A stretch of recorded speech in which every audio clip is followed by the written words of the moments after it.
इस तरह आपने जब भी गुरुद्वारा में आना, अमृत वेला संभालना, तो सबसे पहले आपने जाप करना है, सिमरन।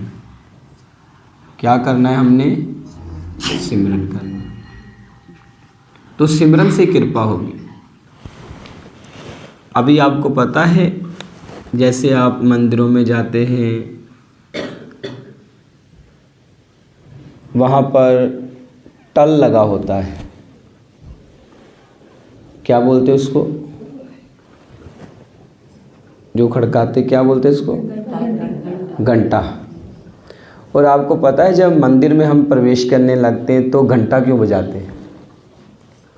पता है किसी को? भगवान को जगाते हैं? बताओ, भगवान कोई सोए हैं? नहीं।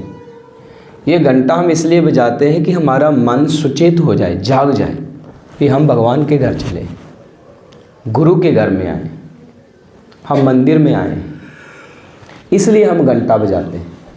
तो हम सोचते हैं कि घंटा बजा दो, भगवान जाग जाए, सुचेत हो जाए।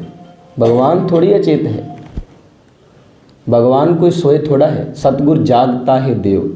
हमारा मन 3 गुणों में सोया हुआ है, अचेत है।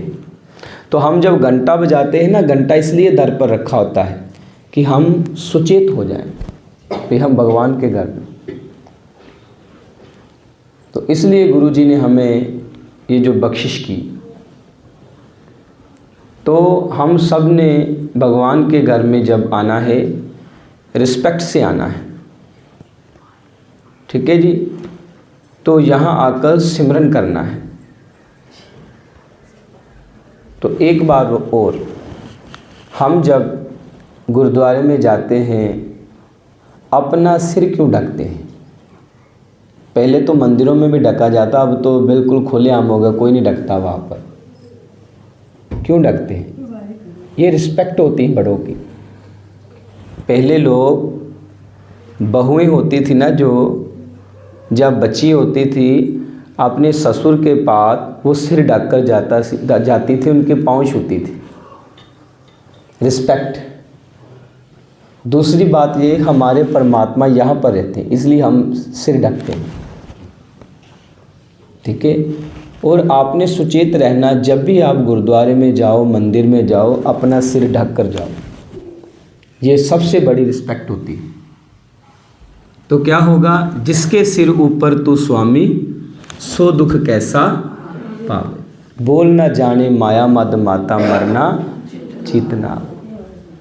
सो हमें छोटी छोटी बातें जो बताई, जब हम इस पर चलेंगे तो गुरु की कृपा हो जाएगी। तो इसलिए ज़्यादा से ज़्यादा आपने जब अमृत वेले आते हो ना, अमृत वेला सच नाओ वडियाई विचार, सबसे पहले गुरुद्वारों में सब जन बैठकर संगत रूप में आधा घंटा सिमरन किया करो, एक लय में हो। तो हम अपने सत्कारयोग माता जी की ड्यूटी लगाएंगे, जिन्होंने हमें बुलाया, टाइम दिया, तो वो आपको सिमरन कराया करेंगे। तो वो लगातार आपको कंटिन्यू सिमरन कराएंगे। आधा घंटा पहले सिमरन, फिर आपको गुरु के वचनों की समझ आएगी, गुरु क्या कह रहे हैं। ठीक है ना जी, ये करना चाहिए हमें। जप मन राम नाम निस्तारा, हमारा निस्तारा ही राम के नाम से होगा। नाम के बिना आज तक कोई पार नहीं हुआ। जितने मर्जी आप धार्मिक ग्रंथ पढ़ लो, मंदिरों में चले जाओ, गुरुद्वारों में चले जाओ, बिना जप के, बिना नाम के कोई पार नहीं हुआ। नाम बिना कहो को तरया, बिन सतगुर कैसे पार परे। नाम के बिना कोई पार नहीं हुआ, मुक्ति नहीं हुई किसकी। बिन नाम हर के मुक्त नाही, कहे नानक दास। बिन सतगुरु को नाव न पावे, बिन नावे मुक्त न पावे कोई, प्रभ ऐसी बंट बनाई। इसीलिए सभी जने संगत रूप में बैठकर सिमरन किया करो। जब आप सिमरन करेंगे तो आपके किसी काम में बाधा नहीं पड़ेगी, सारे काम संपन्न होते जाएंगे। तो सिमरन तो करते नहीं, इसीलिए हर काम में विघ्न पड़ता है, दुखी रहते हैं हम। तो जो अमृत वेला संभालते वो सुखी हो जाते हैं। इसलिए गुरु पिताजी ने अमृत वेले को, गुरु रामदास जी ने इतनी वड्याई महिमा की। गुरु सतगुरु का जो सिख अखाए, सो भल के उठार नाम दिया। भल के उठकर नाम जप करना है। तो इसीलिए सभी संगत पहले जप किया करो, फिर धीरे धीरे गुरबाणी पढ़ो, आपको समझ लगेगी गुरबाणी क्या कह रही है।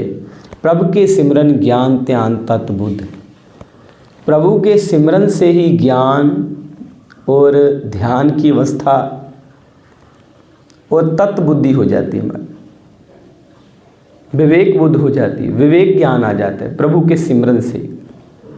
इसलिए हमने लगातार चलते फिरते, खाना बनाते, आज आपने जब नाश्ता तैयार करना है ना, चाय तैयार करनी घर में, बच्चों के लिए टिफ़िन तैयार करना, अब सिमरन करना है।